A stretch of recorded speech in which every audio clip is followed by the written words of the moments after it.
زۆر سپاس جەنەڕاڵ بۆ بەشداربوونت لەم بەرنامەیە. وا پێدەچێت کە ئێرانیەکان تا ڕادەیەکی زۆر پێیان وایە کە بەرگریەکەیان وەڵامی داوەتەوە و خەریکن لە بەرامبەر داواکاریەکانی کۆمەلگای جیهانی و بەتایبەت ویلایەتە یەکگرتووەکانی ئەمریکادا بەرگری دەکەن.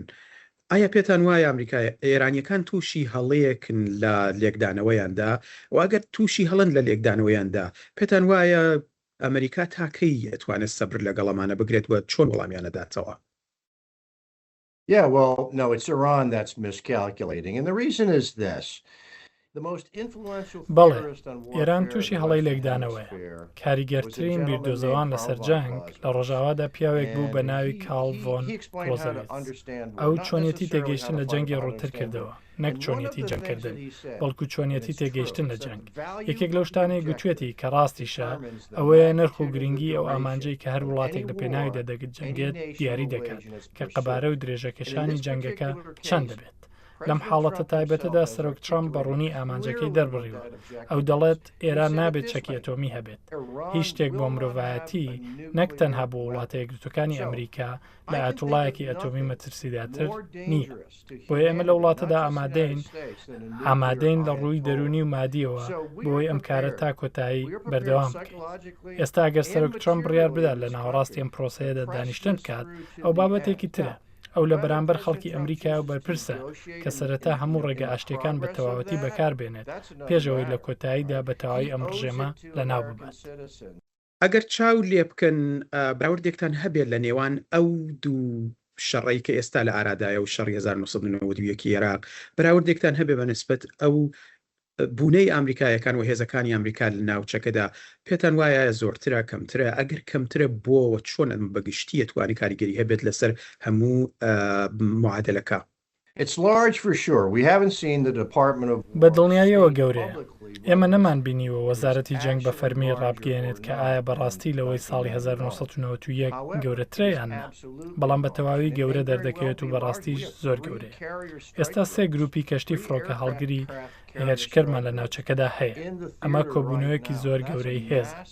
ئێستا شێوە پێکاتەی ئەم کۆبوونەوەیە کەمێک جیاوازە و پێم وایە ئەمە جیاوازیە خۆی مانای خۆی هەیە. ئێمە سوپای زەمینیمان نەگواستوتەوە بۆ ناو شار، بۆیە سەربازمان لەسەر زەمین نییە. ئەمە ئەرکی خەڵکی ئێران خۆیەتی، چونکە هێزی ئاسمانی تەنها دەتوانێت مەرجەکان لەسەر زەوی ئامادە بکات، ناتوانێت کۆنتترۆڵیان بکات. ئەوە پێویستی بە هێز لەسەر زەوی هەیە. پێم وا بگەیشتینە خاڵێکی باش بۆەوەی کە پرسیاری سێمەد لێ بکەم ژەناڵ، ئەویژەوەیە کە ڕۆڵی کوردەکان نتوانێت چی بێت. باسی خەڵکی ئێرانت کرد، کوردەکان وەکو بەشێک لە خەڵکی ئێران. ئایا باشترە کە ئێستا خۆیان دەست بەکار بن؟ ئایا باشترەکە ڕاوستن بۆ ئەوەی کە دۆخێکی باشتر لە ئارادا بێت، یان ئایا بەگشتی باشترێک ڕاوستن تا چرای سەوزی ئەمریکا هەڵبێت بۆیان؟ بەڵێ بە دڵنیاییەوە ڕۆڵیان هەیە. لە ڕاستیدا گروپە کوردەکان لە ئێستادا ڕێکخراوترن و پێداگریان زۆرترە. من زۆربەی ئەم گروپانە باش دەناسم و بە سەربەرزیەوە ئەوە دەڵێم، بەڵام پێشنیاز ناکەم و پێشم وانییە کە بیانەوە بە شێوەیەکی سەربەخۆ کار بکەن. ئەوان سێ شتیان پێویستە. لە ڕاستیدا هەموو دژبەرانی ئێران سێ شتیان پێویستە، بەڵام بەپێی ئەوەی من دەبینم کوردەکان لە ئێستادا ڕێکخراوترین و ئامادەترینن.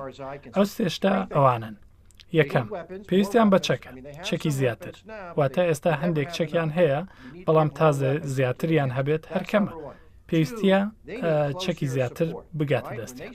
دووەم، پێویستیان بە پشگیری هەوایی نزیک هەیە.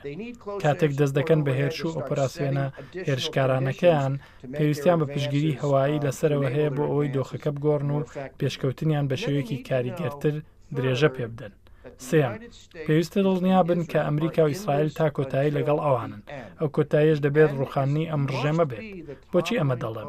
چونکە ئەگەر بگەڕینەوە بۆ ئامانجی ڕاگەیەنراوی سەرۆک ترامپ، ئەوە ئێرانێکی بێچەکی ئەتۆمیە کە گرنگێکی تایبەتی بۆ بەرژەوەندی نەتەوەیی ئەمریکا هەیە. هەرکەس هەرچی دەڵێ بابیڵێت، بەڵام هیچ ڕێکەوتنێک نییە کە بتوانێت دڵنیایی بدات ئەم ڕژێمە هەرگیز چەکی ئەتۆمی نەبێت. بەڵام ڕوخانی ئەم ڕژێمە بە تەواوی ئەو دڵنیایە دەدات. زۆر باش، با من پرسیارێکی تر لێ بکەم هەر لەسەر و بابەتە ژەناڵەوەی ژەوەیە کە چی گارانتیەوە کات کە ڕژێمی داهاتوو ئێران نەچێت ئەو ڕێگەیەوە کەم ڕژێمە چێت و هەمان هەوڵ نەدات بگات بە هەمان چەک و بە هەمان بەرنامەی ناوەکی ئەگەر لە ڕوانگەیەکی واقعگەرەیانەوە چاوی لێ بکەین. چیتر ئەبێ ڕوو بدات کە ڕژێمی داهاتوو ڕژێمێکی بەرپرسیار بێت؟ Well, that's true. I mean, nobody has a crystal ball. Nobody can see to the ئەمە ڕاستە، بەڵام کەس ئەو ئامێر و توانایی نییە کە بتوانێت داهاتوو ببینێت. بەڵام ئەوەی کە شتێک ممکن بێت بە واتانیە کە حتمەن ڕوو دەدات. کاتێک سەیری هاوڵاتیانی ئێران دەکەیت کە نزیکەی 90 ملیۆنن، وەک دەوترێت نزیکەی لە 80 لە ئێستادا دژ بە ئەم ڕژێمەن.